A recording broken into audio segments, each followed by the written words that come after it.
नमस्कार, मैं रवि पाल। आज मैं मौजूद हूँ द न्याय सभा टीवी भारत के स्टूडियो दिल्ली में और आज बात करेंगे एक ऐसे इंसान के बारे में जो पिछले 8 से 10 सालों से राजीव भाई का प्रचार प्रसार कर रहे हैं। जहाँ भी जाते हैं वहाँ भीड़ लग जाती है, जो भी देखता है पूछने लगता है। कार्यक्रम स्टार्ट करने से पहले मेरा एक से सवाल है एक आपसे, मुझे एक बताइएगा कि किसी भी चैनल के बारे में कि क्या आज तक किसी भी चैनल ने राजीववादियों को दिखाया, तो उसका नाम बताइएगा। मैं उस चैनल को शुक्रिया अदा करना चाहता हूँ। तो मेरे साथ मौजूद हैं एक चरखी दादरी से एक मेहमान हैं, उनका चेहरा पहचानते होंगे, नाम बताने की तो ज़रूरत नहीं है। कल सुबह अपने हरियाणा से चल करके दिल्ली आए और स्टूडियो में सुबह से मेरा इंतजार कर रहे थे। अब मेरे साथ मौजूद है फोगाट जी। फोगाट जी, आपका बहुत बहुत स्वागत है द न्याय सभा टीवी भारत में। जी धन्यवाद। फोगाट जी, मुझे सबसे पहले तो ये बताइएगा कि आप कल कितने बजे चले थे और यहाँ तक आने में कितना समय लग गया आपका? इसका तो ऐसा है जी, मेरी साइकिल जो मैं चला रहा हूँ पिछले 4 साल से चला रहा हूँ और कल चल के आने का या अब शरीर का ऐसा बन गया है इसमें हिसाब के ये लगा लो 1 घंटे में 10 किलोमीटर का सफ़र हमेशा तय होता है। जो करीबन जो औसत आती है वो ये है।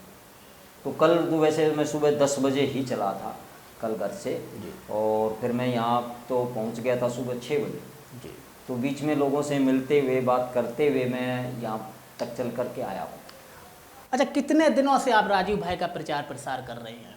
देखिए, राजीव भाई का प्रचार तो पिछले 4 साल से तो ताबड़तोड़ में जो है बिल्कुल साइकिल पर लेकर के ही भारत भ्रमण करता हुआ किसी भी गांव में जाता हूँ, सभा करता हूँ जी। और टोटल 8.5 साल हो गए हैं मुझे राजीव जी को सुनते हुए जी। और समझ लो 8 साल हो गए मुझे उनके लिए प्रचार करते हुए कि मैं राजीव जी के विचारों का ही प्रचार प्रसार करने में लगा रहता हूँ। ये काम करके इसमें थोड़ा ज़्यादा सुकून मिलता है जी। अच्छा, कल जब आप अपने गांव से चले और आपने कहा कि मुझे दिल्ली जाना है, तो इस दौरान में आपके साथ बहुत से लोग मिले होंगे और मैंने आपका दूसरे भी क्या नाम है, एक जगह मैंने देखा कि आप प्रचार प्रसार बहुत अच्छी तरीके से करते हैं। तो लोग मिले तो उनकी क्या प्रक्रिया थी? क्या लोगों ने आपसे बात की या कुछ आपको देख करके कुछ किसी ने कुछ कहा? ये तो कहते हैं जी कि जितने मुंह उतनी बात जी। अब किसी बच्चे का कोई प्रश्न अलग होता है, किसी बुजुर्ग का कोई प्रश्न अलग होता है और इसी तरीके से लोग पूछते हैं कि भाई दिल्ली आप जाओगे तो दिल्ली में आपका क्या है, कार्यालय कहाँ है, या कोई आपके दूसरे राजीव दीक्षित जी के मिलने वाले उनके समर्थक लोग भी हैं क्या, ऐसे कार्यकर्ताओं का जमावड़ा देखने को मिलता है क्या। तो इस तरह से लोग सवाल करते हैं और इन बातों को बड़ा फिर वो गंभीरता से लेते हैं। इसका बड़ा अच्छा रिस्पॉन्स मिल रहा है। अच्छा, मुझे एक स्टोरी बताइए आप कि जब आप रात को चलते हैं तो बहुत से लोग आपको मिलते हैं, तो किस किस प्रकार के हमारे जो भारत देश में लोग हैं कि राजीव भाई को तो बहुत सा लोग जानता है, तो कोई मदद वगैरह करता है या फिर रात को आप चलते रहते हैं, कहाँ पर सोते हैं, कैसे करते हैं, ताकि जो द न्याय सभा टीवी भारत के दर्शक हैं, बहुत से लोगों ने मुझे ये पर्सनल बोला था। मैं एक नाम आपको आपके सामने लेना चाहता हूँ। एक गुड़गांव से एक राजीववादी हैं, उन्होंने मुझे पर्सनल बोला था कि आपसे बात की जाए और आप एक बार चैनल पर आएँ और अपनी बात को रखें। तो रात के दौरान क्या होता है ताकि आपकी ज़िंदगी के बारे में जो लोग आपको देख रहे हैं वो समझ सकें कि क्या क्या कठिनाइयाँ होती हैं, कितना मज़ा भी आता होगा रात को चलने में। तो ये सारा प्रोसेस बताइए ताकि समझ सके लोग। देखिए, मैं अगर दिन में शुरुआत करता हूँ सफ़र की, कहीं पर भी जाना है जी, और वो सफ़र करते करते अगर रात्रि होती है और रात में अगर ये ऐसा लगता है कि भाई मेरा शरीर थकने वाला है जी, तो ऐसा महसूस होता है अंदर से कि आज राजीव भाई हमें ऊपर से देख रहे हैं जी, और वो सारी थकान जो है काफूर हो जाती है जी। और जो मिलने वाले हैं, मैं बताऊं तो मैं इधर से गया था जब पाकिस्तान की सीमा पर, तो लुधियाना से लेकर के और जालंधर से लेकर के और बीच में मीडिया वाले भी भाई कुछ मिले हैं। तो इतना अच्छा उन्होंने घंटों घंटों का वहाँ पर समय दिया है और वो ऐसा सहयोग भी देते हैं और वो अपनी तरफ से ये बात कहते हैं कि राजीव भाई का तो जवाब नहीं। बिल्कुल, राजीव भाई तो लाजवाब हैं और उनके किसी भी विचार में कहीं कोई पुअरता नहीं है। और हम सब ये चाहते हैं कि राजीव जी के विचारों को लेकर के ही आगे इस देश में दूसरा कोई काम किया। अच्छा, कब गए थे आप और कितने दिनों में आप बॉर्डर पर पहुंचे थे, जिस बॉर्डर के बारे में आप बात कर रहे हैं, पाकिस्तान का जो बॉर्डर है, तो कितने दिनों में आप पहुंचे थे वहाँ पर? वहाँ पर पहले भी मैं कई बार गया हूँ, लेकिन अभी 4 साल के दौरान तो बीच में मैं 2 बार गया हूँ। ये साइकिल पर मैं गया हूँ। अच्छा। तो उसके पहले बिना साइकिल के तो काफ़ी जगह गए हैं और इतनी गंभीरता से नहीं इन चीज़ों का अध्ययन किया था।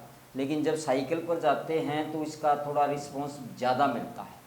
एक तो साइकिल पर हमने राजीव भाई का आगे ये फ़ोटो लगा रखा है, इसमें स्वदेशी अपनाओ राष्ट्र बचाओ। बिल्कुल, मैं आपको वो भी तस्वीर दिखाऊंगा जिस साइकिल से फोगाट जी चलते हैं और उसमें क्या क्या सारी चीज़ें, मैं ऐसे ही कार्यक्रम में उसको भी दिखाऊंगा।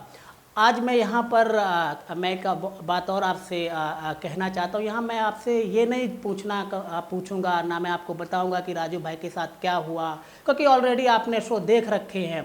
और जहाँ भी मैं ये सवाल पूछता हूँ वहाँ पर किसी भी राजीववादी से जवाब नहीं मिलता है, तो यहाँ पर मैं वो बिल्कुल भी सवाल जवाब नहीं करना चाहता हूँ। अच्छा, आप 8 साल से लगे हुए राजीव भाई के बारे में, तो घर की प्रक्रिया क्या है, घर के लोग क्या समझते हैं और कितनी कठिनाइयाँ आपको उठानी पड़ी हैं कि राजीव भाई के इस रास्ते को चुनने के लिए? देखिए, इसमें कठिनाइयाँ तो आती हैं और कठिनाइयाँ अगर नहीं आएंगी तो समझ लो आप सफल भी नहीं हो सकते हो। बिल्कुल। तो उस तरीके से अगर देखें तो बिल्कुल भी कोई तकलीफ़ नहीं होती है जी। क्योंकि ये काम करके जो दिल को जो सुकून मिलता है कि भाई भारत को आज हमारे जैसे नौजवानों की आवश्यकता है जो प्रचार प्रसार कर सकें किसी भी महापुरुष का, किसी भी क्रांतिकारी के विचारों का, और शहीदों के सपनों का भारत बनाने के लिए जब हम लगातार प्रयास करने का जब मकसद लेकर चलते हैं तो समझ लो कि परेशानियां तो नाम मात्र ही। बिल्कुल। शहीदों का आशीर्वाद ऐसा है कि जो भी परेशानी सामने आती है तो उनका आशीर्वाद है तो वो समस्या जो है ना वो दूर हो जाती है। मेरा आपसे सवाल है कि आप इस बात को कमेंट्स करके ज़रूर बताइएगा। अगर आप वीडियो देखते हैं तो, नहीं देखते हैं तो कोई बात नहीं है, क्या शहीदों के सपने पूरे हुए? हम 2020 में बैठे हुए हैं। 1947 में सब कहते हैं कि देश आज़ाद हो गया है सब कुछ, लेकिन जो राजीववादी हैं वो अच्छी तरह समझते हैं कि क्या हुआ क्या नहीं हुआ। मेरा सवाल आपसे ये है, फिर से मैं कह रहा हूँ, क्या शहीदों के सपने पूरे हुए? कमेंट्स करके ज़रूर बताइएगा।